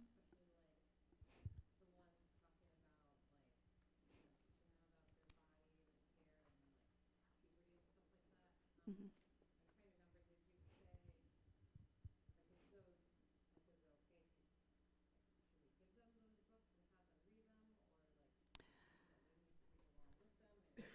I would highly recommend always reading a book first before you give it to your child with the child. Sorry. I would recommend reading it with the child first before you put it on the shelf. So in our house, it's on the parent shelf, and like the guy stuff book doesn't really have any sexuality stuff in it, but I mean, except like the nocturnal emissions and things like that. But like he read it with them first and then handed it to them. The How Babies Are Made, I read it with my kids first, and then it went on the shelf. I love in a place where they know about it. in a place. Like Yeah, we've come out before, and like one of my guys is reading the guy book, and I'm like, oh, Yeah. good. Yeah. And that's a good conversation. Like, hey, what are you learning about? yeah. But Any questions you have? Prompts a natural conversation. I would not hand it straight to them. I will say that was not done to me, not for me, because it was as an abuse survivor.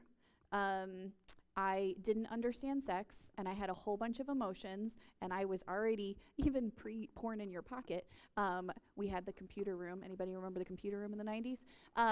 So we had the computer room, and I was able to access porn, and I was having all these feelings, and then I was given a book that described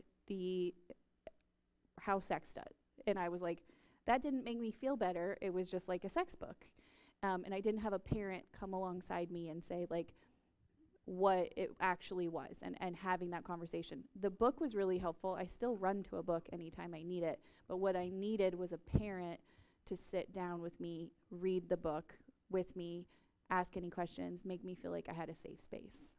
And so I really don't recommend handing your kids books to read, because kids just come up with weird things. And there's so many just, like, okay, so this is just random, but during VBS once I had a preschooler say, so Jesus was a zombie. And I went, what? Well, he came back to life. If he was dead and then he came back to life, then he was a zombie. That's how kids' brains work. And if you're not having the conversation with them and talking about it as you're reading, those little things happen. And these little weird thoughts happen. And so that's why it's helpful to read the book with them, go through chapter by chapter, giggle through it, because it's going to make you laugh. And they're going to laugh, and you're all going to laugh, and it's going to be funny, because you're talking about sex for the first time, and it's a little weird. And then eventually, after you've talked about it a couple times, then I would put it on the shelf. But I don't think putting the information in their hands is the same as opening the lines of communication by using the book as a tool to open the lines. The book is the tool. The book is not the information. It's the tool to connect you to your child, to open that conversation, if that makes sense. So, yeah, Steve. I just want to reiterate the importance of using proper terminology. I used to teach preschool, and we had a little girl in one of the other classrooms with a different teacher that told her teacher, my uncle ate my cookie. Yeah. And it took a lot longer than what it would have to get her help, because the teacher just dismissed it. And it took her telling this teacher that many times before she finally came to mom and said, you know, she keeps telling me about her uncle and saying he keeps eating her cookies. What's going on with that? Mm-hmm. And mom went pale and finally got help. But it took a lot longer to get help than necessary because we didn't understand what she was telling us. So we don't have the microphones on, but for the recording, she did say that, somebody said their uncle ate their cookie. And that, it makes my skin crawl. It makes my skin crawl. And I don't like hearing that. And it makes me want to punch somebody. But kids don't know. They just don't know. They're 4, they're 3, they're 5. They don't get it. They don't understand. And so we just give them the words. Let's give them the words. Say penis. It's going to sound weird. It's going to be uncomfortable.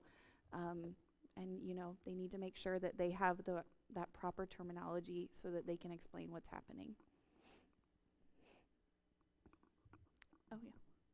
Mm-hmm. Just curious, talking about with kids about no one sees into your babysitter area, you don't see anyone else's babysitter area. What do you do in the context of changing rooms, locker rooms? I know culturally there's a lot more privacy in those spaces than some generations past, and in some contexts that would be specifically a peer crowd, but not necessarily at a community gym or that kind of thing. Where does the conversation or the boundaries happen in that context? Yeah, that's a really good question, and I don't have a great answer for that. But yeah, thinking back to the old junior high locker room, that could be a challenge. I think context is probably the most important part of that. What is the context of this activity that you're doing? To clarify with kids, if this is you're changing to get ready for something, that thing you're getting ready for is the emphasis, not the changing itself. So that might help kind of define what's healthy versus what's healthy. There were some kids in my junior high that were very comfortable with their own bodies, and I was very not. So we're just freewheeling it here. So yeah, different people, have that different comfort level. So what we don't want, is for kids to feel ashamed of their bodies, this is a thing, but we do want them to be able to know that my body is my body. It's not to be shared with other people, outside of certain contexts. Yeah, and I think that would be a good conversation to ask the questions of the okay versus not okay. It's okay to get dressed in a locker room. It's not okay for somebody to touch you while you're getting dressed. It's okay for him to you get dressed. It's not okay if somebody's staring at you while you're getting dressed. What would other things that would be not okay? And maybe start asking those questions. What do you think would not be okay? Yeah, it probably wouldn't be okay if this person did this. It's not okay if they touch me. It's not okay. I was a swimmer. You had to get dressed and all that stuff. I would try to go in the bathroom, and then the bathroom would be too small, and you couldn't get dressed in there. And, and I hated that. And so that would be, again, context. And I'm sorry, I'm gonna just, everybody needs to own this book. But it talks about okay versus not okay, and when it's okay. But that's when you say, like, when would it not be okay for somebody to see you? Oh, we got dressed at the beach. Kids are, we didn't have naked kids. Some people have naked households. We didn't have naked kids. They like to wear clothes. Even like our teenagers they don't get dressed in front of each other. They're identical twins. I'm like, you guys have the same bits. Like, but they still, sorry, again, I'm comfortable with this stuff, but like they change separately from each other. But like, it's what your comfort level, and you have that conversation of, if you don't feel okay, and also if the child doesn't feel okay, do you not feel okay dressing in front of them? It's okay to go into the bathroom and change if you don't feel comfortable. If you feel okay with it, it's okay to go ahead and do it. But I would ask questions and talk to the kid a little bit more. Say, what are you feeling okay with? If you're not feeling okay with that, then go find a different place to change, but it's okay. If the swimming is like John said, the swimming is the goal, not the changing. So.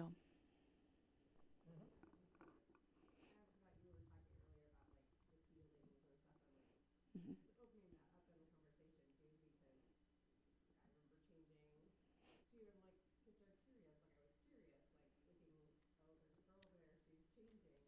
Yeah.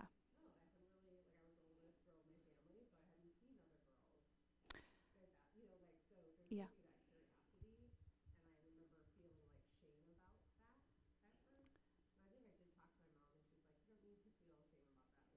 Mhm. Yeah. Having the conversation with our kids, there's even one in the guy stuff about late bloomers versus, and you're like, if you're changing in front of a boy or a girl, they may have hair in places you don't have, and that may be curious. We're going to be doing this pornography series, and one of the weeks about relationships is most kids look at pornography because they want to learn about sex. And so, because they don't know, they think that it's going to answer a question for them. And so if we're answering those questions, it takes less of the curiosity out. If we're talking about, some girls were going to have bigger breasts than you because they just do, it sounds weird and it sounds uncomfortable. If dad doesn't want to talk to their daughter about that, that's okay. You can have mom have that conversation. But having those conversations are helpful because it makes it, we're trying to take the curiosity out of it. Kids act out what they don't understand. If they don't understand that they're changing bodies, their different hair, their smell, somebody's going to look different than me. Why does she look different than me? Why are our shapes different? Those are all parts of these conversations that actually protect your kids from abuse. It's not just don't let anybody touch you. It's what does your body look like? Why is it different? Why is their body different than yours? All of these different things. Open communication is your best tool, and your kids, when they're 13, are not going to want to hear it as much as they're going to be open to you a lot more at 7 than they are at 13. So start then, and then hopefully by the time they're 13, they're going to be okay with you talking to them about it. There's never a time that it's going to feel not awkward. That's my Yeah. It's always going to be weird. So just dive in at some point. Even if your kids are already 13 and you need to start the conversation now, dive in.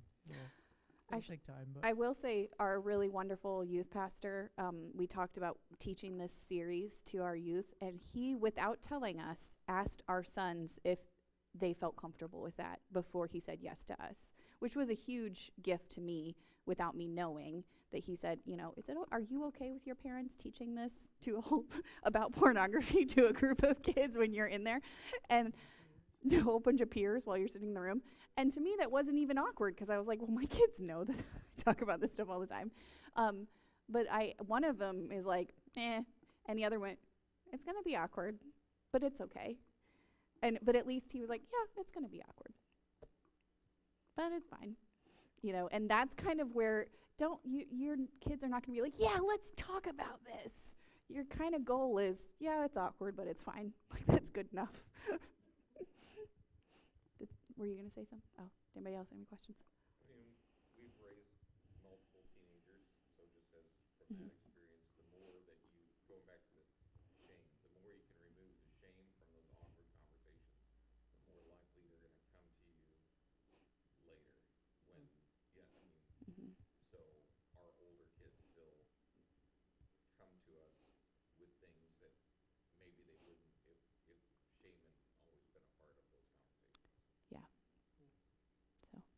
So, like, if you need to practice before talking to your kids, do that. Like, get used to the words, get used to the stuff. So, You still haven't said it. huh? I was like, you haven't said it. I was joking with you. So, Get used to it. You just still didn't say it. I'm teasing. again, it's going to be awkward, but, you know, just kind of lean into the awkward. Just don't say it from the pulpit when you're leading worship. That's No, don't say Okay. it. Check. I think that should be the title of this. Lean into the awkward. It's awkward, but just, it's okay. It's okay that it's going to be awkward. It's okay that you're going to giggle. Because it's better awkward than heartbreaking. And so, just embrace the awkward. So, did anybody else have any other questions?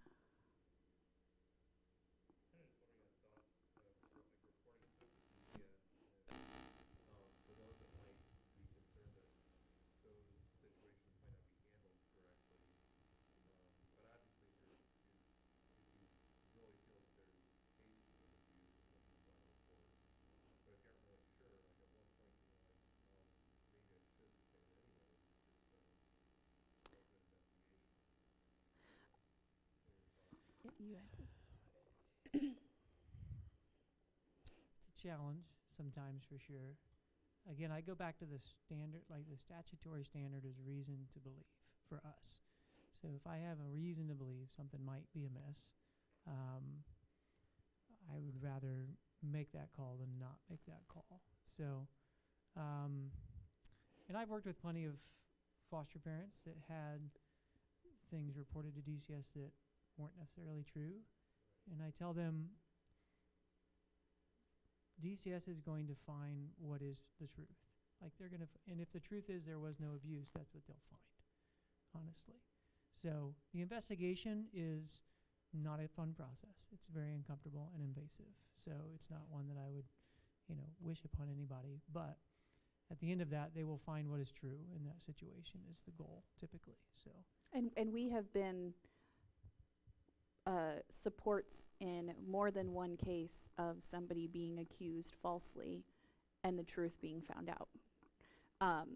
So John always counsels, just tell the truth. So if in a case, if you're accused of something that you didn't do, there won't be evidence for it. And especially when we say these people are trained, they are trained forensic psychologists who work with these kids. It's amazing to watch this play therapy and for them to figure out. And I have, you know, there was a certain situation where this person was accused by another adult who didn't like them, and they came out, the truth came out. And so I guess I would say that it's a human system, but we have to report. And also, if you're afraid that it won't be handled, there's a couple different reasons. I guess the question you asked is if you're afraid it's not handled correctly. If you're afraid it's a false accusation, it's not your job to prove that. They will prove if it's false. Seriously, with 2 different people, actually 3, who have had that happen to them. Majority of the time, it's not a false accusation. But for some reason, thankfully, we've actually been party to that. The other is if you're afraid that it's true, but they may not handle it correctly, or they may not do something. Is that another? Mhm.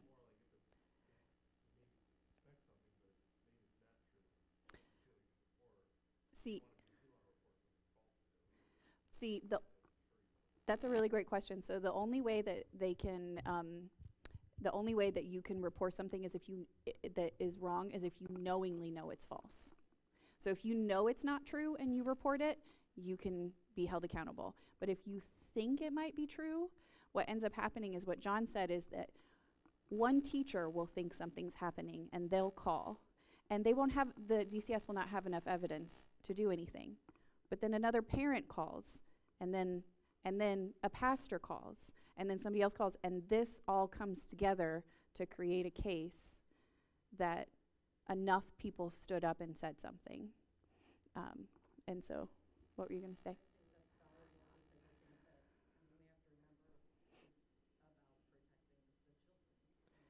Yeah.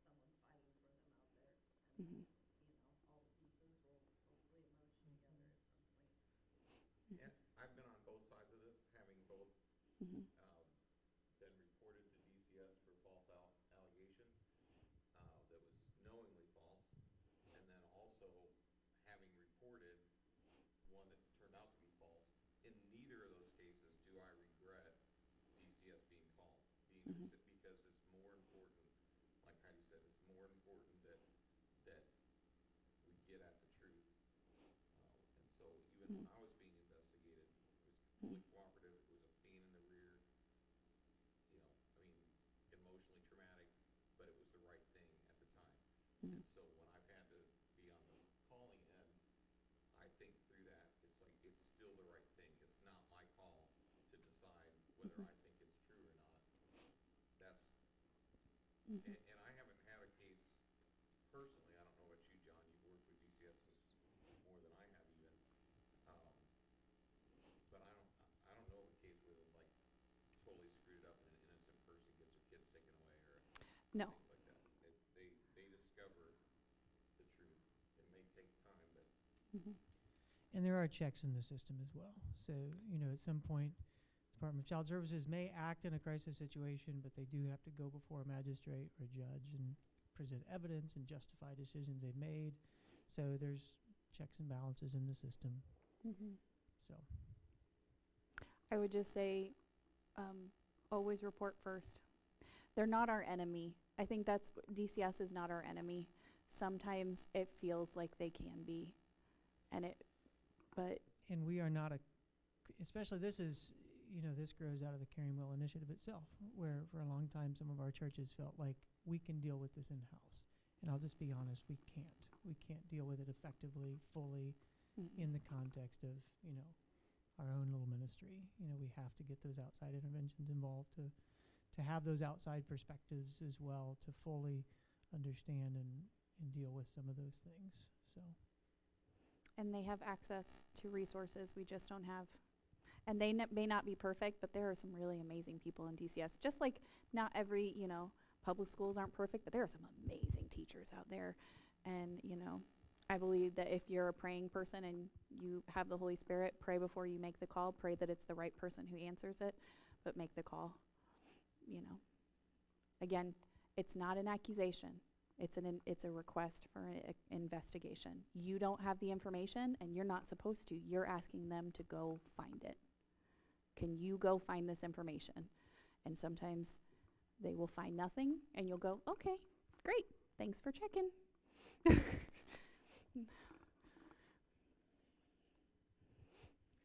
we've gone over time, but Yeah, thank I you don't want guys. to leave rocks I unturned. know, I feel if you have we- other questions, we'll stay after and we could chat Mhm. individually as well. You can feel free to follow up with us by our contact information there as well if you'd like to do that too. So, but thank you guys for being here tonight. Thanks for being willing to wade into choppy waters and have those hard conversations and dive into this territory that can be awkward but ultimately redemptive.